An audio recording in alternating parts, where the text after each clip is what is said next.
to Copy Code and Culture. You guys know me. I'm April, if you've been around, and you have met Logan before, and Logan's back with us today because today I wanted to talk and dive a little deeper with Logan regarding work-life balance, specifically around boundaries.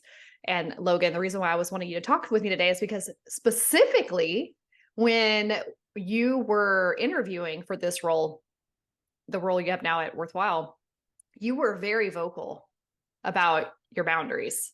And so that's why I want to talk to you today, because I heard on the last podcast where you and the guys were together and you talked a little bit about it, but I'm like, I was on the front end of that when you specifically told me what you were looking for, and you harped on work-life balance. You understood like there's going to be times where we have more work to do and it's going to call for some extra time, but you were so clear about the importance of your personal life.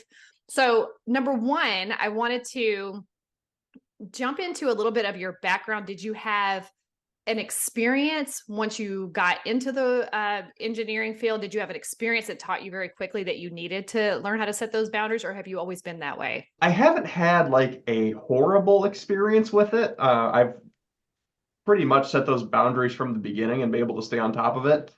I have observed other people who have struggled with those kind of boundaries. My parents have had jobs where, you got to put in 80 hours a week just to stay ahead, and have had friends in jobs like that. And just observing that, saying to myself, that's not going to be me. I'm going to stop that before it starts. Were you able to, like in your experience, have you been able to just always have those boundaries, or has that been frowned upon in other roles that you were in? Um, I've been lucky in that for the most part, those boundaries have been respected. The one job I had where they weren't, I left that job after 6 months. So you really were able to come into saying like, I've been there and done it, don't want to do it. And I Yeah. think had recently gotten married when you started at Worthwhile? Um, yes. When I started at Worthwhile 2 years ago, I've been married three. Yeah, so about a year before I started Worthwhile. I just remember you specifically saying like you specifically referenced your wife and like being able to be available. And it stood out to me where I think I don't think I know, I've worked in places before where if somebody had mentioned anything about work-life balance on the front end before we even extended an offer, it would be like, no, really. Yeah. Because we know what the environment's like. And Hmm. here, I didn't have to do that. I was like, Sure. okay, number one, I respect that. I feel the same way. And number two, that was very bold to come into the situation. Because I think sometimes when people are looking for a job, they can get into that frame of mind of being desperate. So they'll just say or do whatever. And I feel like when you do that, now you have to live up to that once you get inside. And it's not the same, but you held those, everybody here knows your boundaries in Hmm. regards to your work-life balance. Yeah, I think as a developer, I'm kind of uniquely blessed in that uh, we're in demand and we have been for a long time. So it's a lot easier to set those boundaries in a job like this, where it can be a lot more difficult depending on what your career is. How do you, when you do have those busier seasons and it does call for some extra time, maybe some outside of work hours time, how do you go about organizing that and handling that? And like, what's like your breaking point where you're like, this is too much, or do you not ever have to go into the outside of work hours? It's rare. My attitude is typically like I'm gonna put in the time I can put in while staying sane, and beyond that, it's not worth pushing myself to that point. I've seen that, just the harsh reality of what I've experienced as well, especially coming from in office jobs, which hasn't been the case here because we're remote, but in former companies where everything's in office, I feel like I meet a lot of people who, or I've come in contact with a lot of people who um, say they have so much work to do and it's pushing into their after hours, it's pushing into their weekends. But I also have seen them in the day to day with their time management or lack thereof.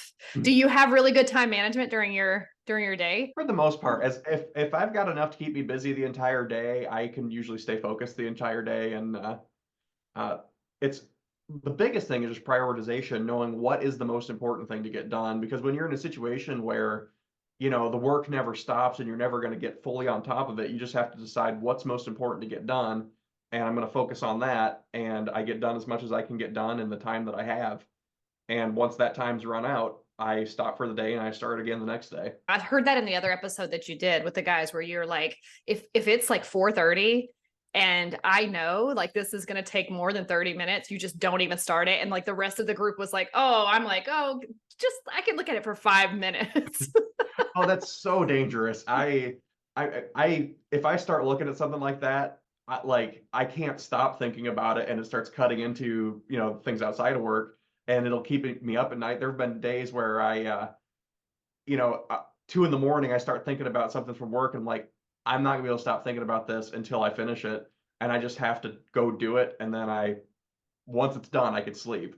And so I've learned, like, don't start new things right at the end of the day. That just does not work out. It's interesting because I'm very similar where I think it was Josh who said it on the previous episode where he was like, oh, I'm like, I could just look at it for a few minutes. And then it's like hours later and he's Yep. still trying to tackle this thing. And I personally can relate to that where I know, especially if I've got to take like a kid to an appointment or something. And I'm like, I need to set 30 minutes before I go, but I still got a few more minutes. And I think I definitely can't diagnose or speak too much about this, but like in a society that is so ADHD as well, that whether you're diagnosed or not, we're all claiming it. You don't strike me as having the attention deficit issues because I feel like in our interactions that we've had, you could stay very like one track. Do you think maybe Mhm. that's just like your mind, your brain, and your disciplines that you have that just it's just a personality thing that's a little different? I think it's less of a personality thing and more of a discipline thing. Like, if I know, coming into something like this, like, I'm not going to start something that's going to pull my focus away because I know I'm not going to be fully present. And I apply that all over the place. I try not to start, you know, deep thought projects right before a meeting or right before I leave work because I know it's hard to shift focus like that, and I want to give those other things my full focus when I need to. I think you're an anomaly. But it's why I wanted to talk to you because sometimes just because it's what the group does doesn't mean it's the right thing to do or it's the healthiest thing to do. Maybe it's a worthwhile thing, maybe it's an engineering thing, I don't know. But I've noticed here it seems like people aren't connected all the time to their email. They're not connected all the time to Slack. And I've worked in places before where that's kind of like you have to be present, you have to be interacting to be seen is how I guess it's known that you're working, which is a very old Mhm. school way of thinking. Has that been different in your experience in the engineering field where you're in the tech field where I mean, how would you guys get anything done if you're constantly interrupted? And do you feel safe in environments to be able to just like shut all of that off, or has it not even been like that for you? I gotta reprocess what because you asked about three questions. So I think for engineers specifically and for similar fields, it takes us a little while to get to the point where we're working at like peak efficiency. And so it's really important to have times where we're not interrupted. And I think because Worthwhile is specifically like an engineering company, we're given a little more leeway in having that time and not having to be fully, not having to respond to emails immediately, not having to, handle that stuff the second it comes in. Um, my not the job I was in 6 months, but the one previous, I was there for about 4 years, and that was a slow process to get them to understand that in order to get things done, we need to prevent as many interruptions as possible. And a big part of that is we switched to a Jira ticketing system for handling like bug requests and things like that. And um, it was a huge cultural shift because at that job, we were all in the office together, and uh, if somebody had an issue, they just walk over to the IT area and be like, "Hey, I've got this problem," and it could just be like something that could wait a few hours, but they would just walk over and ask. Well, that just pulls you out of whatever thing that you were focused on that's probably of a higher priority. My husband has been, well, he worked in help desk for a really long time.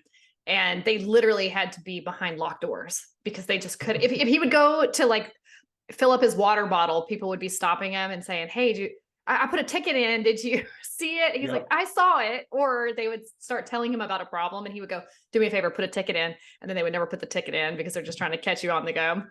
So I always heard all about that. I was kind of the ticket police at that job. If I I always told people when they walked to my desk, put in a ticket, but some of the other developers didn't have the nerve to say that. And so like I'd see somebody from like accounting standing over somebody's desk, and I'd message my boss, be like, "Hey, so and so is bothering Rick. Can you come shoo him away?" And sure enough, he'd come out, and about a minute later, the accountant would be walking back to their section looking a little irritated. It's the same thing in every company between who ate my lunch, something going on in the bathroom, and people hovering over the help desk trying to get their problem, because all of our problems are so important in the moment. This is the first place that I've worked, but I remember working, and Ruben has a software background as well. So I remember him specifically telling me to shut down my email, shut down Slack, set up mind mapping days where I just take a day once a month, whatever day works, and just like get away from my desk, think about things from a high level point of view, and start making some plans for the future. And I'm like, what universe have I entered into?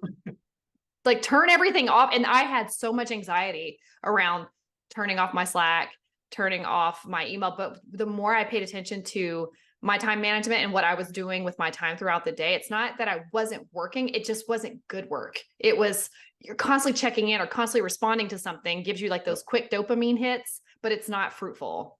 The other thing is we don't get nearly as much communication as you would. Like I unless something's going on with my spam filter, I probably get maybe 2, 3 emails a day. And usually one of them is one that warrants any kind of action. And that's the way I want it to be. Now I'm a little more active on Slack, but under normal circumstances, even that's pretty slow. I probably only get maybe a dozen messages a day. Yeah, you're right. The communication here it's pretty limited. I think that I think comes from specifically from Dan. I think Dan and Ruben, they don't tend to be in the trenches all day long sending out messages. They're very scheduled too. So if like I'm used to being in environments where it's like, this thing came up today, let's talk today and let's solve today. And Yep. here you'll get something on your calendar for like next week, depending on the urgency, like next week Yeah. or something that's very scheduled and you know it's coming and you can be prepared for it. It's more proactive than reactive. I think this company is really good at like recognizing what is actually urgent. Um, and I think a lot of companies struggle with that because, yeah, most of the time when you get something that's, the fire alarms are going off, it's really not that important. Logan, since I've got you here for a few more minutes, we didn't do like a proper introduction of you. Tell a little bit about who you are, what you do here. And I know you said you've been here for 2 years. You just celebrated your 2-year anniversary here, which just seems like time is flying. And a little bit about what you do here and a little bit about your background. Sure. So I guess to start with my background, I've been a developer for almost 10 years now. Now I feel old. I started in a company pretty similar to Worthwhile as an intern when I was in college, working more working a help desk, but similar size, and it was custom software solutions. Um, when I graduated, I worked for a company that manufactures garage door springs, and uh, as a developer for them, was there for about 4 years. Left them. It was like maybe 2020. Yeah, it would have been 2021 because I started here 2021. Um, like I said, worked for a company I hated for about 6 months, and then started here. What I do, I'm an API developer, working mostly in Python. Basically, just any project that needs a back end, I help write the back end, help the design, and see it through to the end. Remember in your interview with me, you were like one of my first interviews here. And I had never done a engineering interview. And I was like trying to go through my questions with you. And I was like, I have no idea what I'm talking about. And you were, everybody, Logan and I have a bond because the interview that I did with him was me seeking his validation because I was like, I have no idea what I just said. Does that make sense? And he's like, yeah, you're on it. That makes sense. And then he taught me how to ask the question a different way or what it actually meant. And we were like, you're going to be a great fit if you choose to work with us because I'm pretty sure you probably haven't had an interview like that before where I'm like, it was like I had just started, right? Mm-hmm. Yeah, I had no idea what I was doing. Yeah, no, I mean, it's not, it's not unusual for like the first round interview to be with an HR person who doesn't really understand the engineering side. And that's completely understandable. Like I don't expect people in your position to be fully versed in what I do. That would be insane. Yeah, unless we get a technical recruiter in here in the future. Sometimes I'm like, we could probably save a lot of time if we had a technical recruiter, but with our size, it's like Yeah. we're winging it. We're figuring it out on this end. And my part is usually from the culture perspective anyway. I'm just trying to see like who you are, what you're up to, what you're looking for. But I specifically will always remember that I was so insecure talking to you, trying to act like I knew what I was talking about. And I think I don't know if I did this with you, but I did it with a couple of other people where I was like, I want to sell you on how fabulous this company is, but I don't really know yet because I just started. But I think I'll tell you why I joined. And now when I do interviews, I can 100% when they say, well, why did you choose Worthwhile? I'm like, how much time do you have? And I can break it down for them. But in the beginning, it just felt so inauthentic to be like, it's amazing. I've been here 5 days. But from what I've seen so far, it's been good. And you've been around for 2 years now. So far, so good, I guess. Oh yeah. Easily the best company I've ever worked for. What, in your opinion, makes you feel that way about Worthwhile, that it's the best? I mean, I feel like I'm valued and people like they understand my skill set and my value, but also my boundaries, as we've discussed.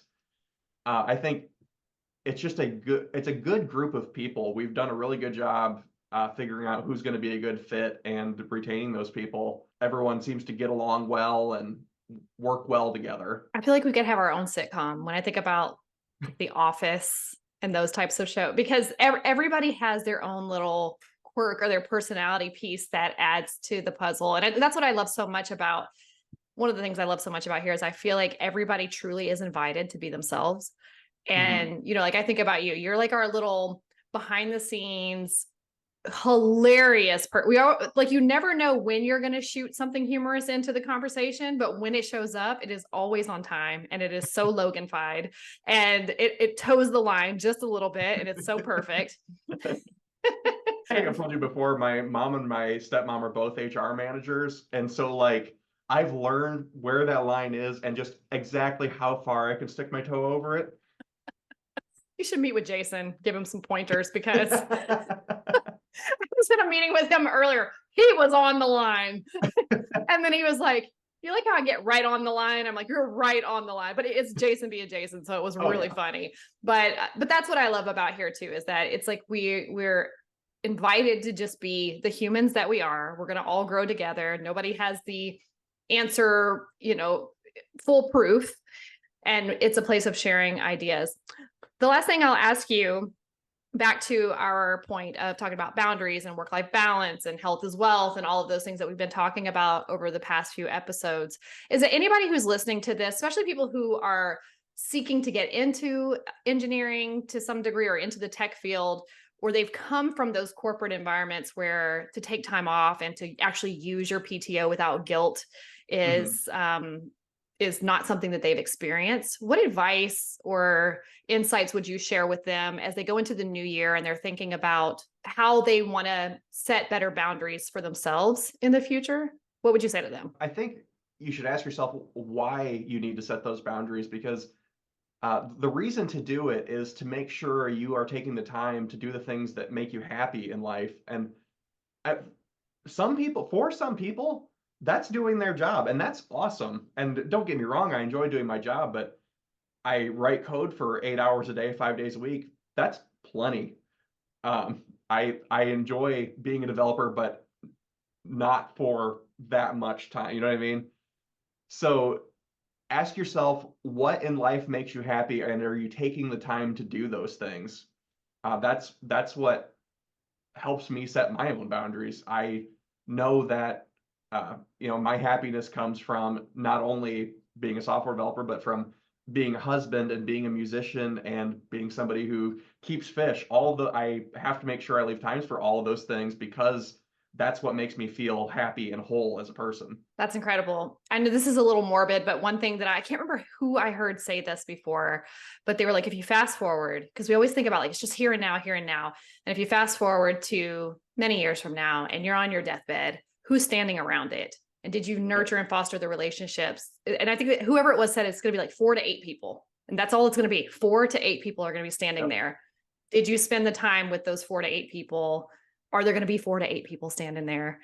Because when those moments, you hear it all the time. When somebody gets sick, one of the episodes coming up, I'm talking about preventative health. Actually, this is going to air after this. It's about preventative health routine visits to doctors and things like that, because I've just met so many people who don't go. They just won't go, or they just think that they're untouchable and they just won't go to those visits. So as we're talking about work-life balance, health is wealth, that's an episode that's released, and just talking about, like, did you live the life you wanted, or did we work? Because it's so easy to get into this mindset of, this is what I do, this is how I feel fulfilled, that it can become everything. I've always struggled with the balance between what I actually do and who I actually am. And I think being at Worthwhile is the first time I've actually been able to infuse the two of those together. And because nobody was holding anything over me, I realized how much of it was just kind of programmed into me.